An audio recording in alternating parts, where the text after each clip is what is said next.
अस्सलाम वालेकुम जी। मेरी बाजी सिस्टर एक ਸਾਡੇ ਬੇਵਾ ਨੇ ਇਹਨਾਂ ਦੇ ਮੀਆਂ ਫੌਤ ਹੋ ਗਏ ਨੇ ਸਾਲ ਪਹਿਲੇ।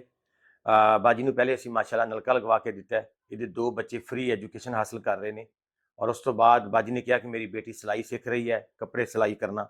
ਸਾਡੇ ਕੋਲ ਮਸ਼ੀਨ ਨਹੀਂ ਹੈ ਤੇ ਬਾਜੀ ਨੂੰ ਅਲਹਮਦੁਲਿल्लाह ਅਸੀਂ ਅੱਜ ਮਸ਼ੀਨ ਗਿਫਟ ਕਰ ਰਹੇ ਹਾਂਗੇ। ਸਭ ਤੋਂ ਪਹਿਲੀ ਗੱਲ ਇਹ ਹੈ ਕਿ ਬਹੁਤ ਸ਼ੁਕਰੀਆ ਉਹਨਾਂ ਲੋਕਾਂ ਦਾ ਜਿਹੜੇ ਖੂਬਸੂਰਤ ਲੋਕ ਇਹ ਡੋਨੇਟ ਕਰਦੇ ਨੇ। ਫਲਾਹ ਇਨਸਾਨੀਅਤ ਉਹਨਾਂ ਲੋਕਾਂ ਤੱਕ ਪਹੁੰਚਦੀ ਹੈ ਜਿਹੜੇ ਜੈਨੂਇਨ ਡਿਜ਼ਰਵਿੰਗ ਨੇ, ਜਿਹੜੇ ਹੱਕਦਾਰ ਨੇ।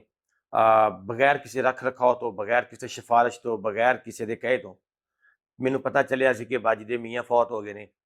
ਬਾਜੀ ਦੇ ਬੱਚੇ ਮਾਸ਼ਾਅੱਲਾ ਫ੍ਰੀ, ਬਾਜੀ ਦੇ ਘਰ ਨਲਕਾ ਪਾਣੀ ਦਾ ਲੱਗ ਚੁੱਕਿਆ। ਬਾਜੀ ਨੂੰ ਮਹੀਨੇ ਦਾ ਰਾਸ਼ਨ ਅਸੀਂ ਦੇ ਦਿੱਤਾ ਹੈ ਔਰ ਉਸ ਤੋਂ ਬਾਅਦ ਬਾਜੀ ਨੂੰ ਬੇਟੀ ਵਾਸਤੇ ਸਿਲਾਈ ਮਸ਼ੀਨ ਲੈ ਕੇ ਦਿੱਤੀ ਹੈ।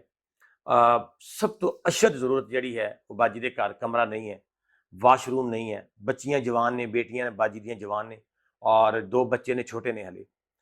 ਅਗਰ ਕੋਈ ਮੁਖੱਈਰ ਮੇਰੀ ਵੀਡੀਓ ਦੇਖਣ ਤੋਂ ਬਾਅਦ ਬਾਜੀ ਨੂੰ ਇੱਕ ਕਮਰਾ ਜਾਂ ਉਹਨਾਂ ਦੀ ਜਿਹੜੀ ਘਰ ਦੀ ਚਾਰ ਦੀਵਾਰੀ ਹੈ ਤਾਂ ਕਿ ਇੱਕ ਪਰਦਾ ਹੋ ਜਾਵੇ।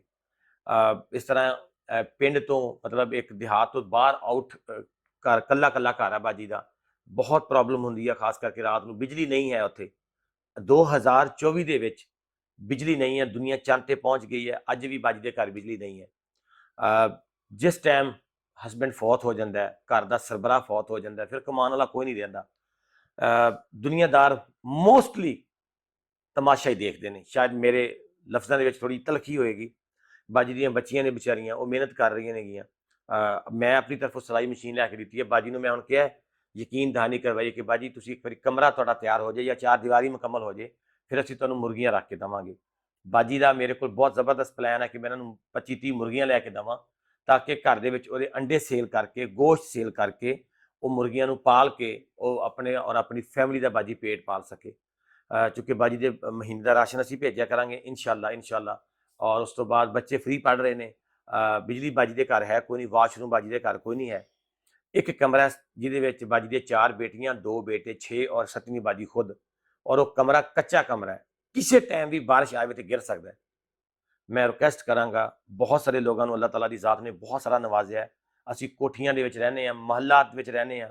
ਅੱਜ ਇੱਕ ਐਸੀ ਫੈਮਿਲੀ ਜਿਹੜੀ ਇੱਕ ਘਰ ਦੇ ਇੱਕ ਕਮਰੇ ਤੋਂ ਵਿਚਾਰੀ ਮਹਿਰੂਮ ਬੈਠੀ ਹੈ, ਜਿਹਦਾ ਸਰਬਰਾਹ ਕਮਾਉਣ ਵਾਲਾ ਫੌਤ ਹੋ ਚੁੱਕਿਆ ਹੈ। चार दीवारी तो वाशरूम बन जावे मोर जिंदगी पिछली 4 दीवार टाप से मो बाई चूचे रखा दे सी मुर्गी मो बच्चे मेहनत करे सन मियां फौत होन साल हो गया।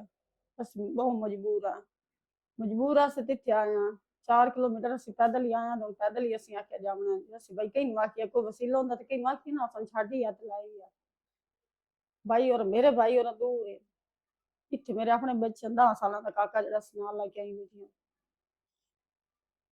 चारे बेटियां जवान हैं, बच्चे छोटे।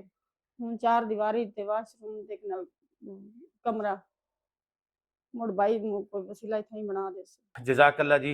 उम्मीद है कि कोई ना कोई ज़रूर अगर कोई हेल्प करना चाहे तो अल्लाह की खुशनुदी समझ के जरूर करे ताकि बाजी नूं असीं एटलीस्ट सिक्योर कर सकीए। उम्मीद करदा ये वीडियो को देख के कोई मुखैर हजरा जरूर रबता करेगा 0301 466 0530 ते।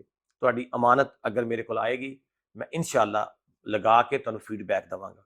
जज़ाकल्ला। पाकिस्तान जिंदाबाद।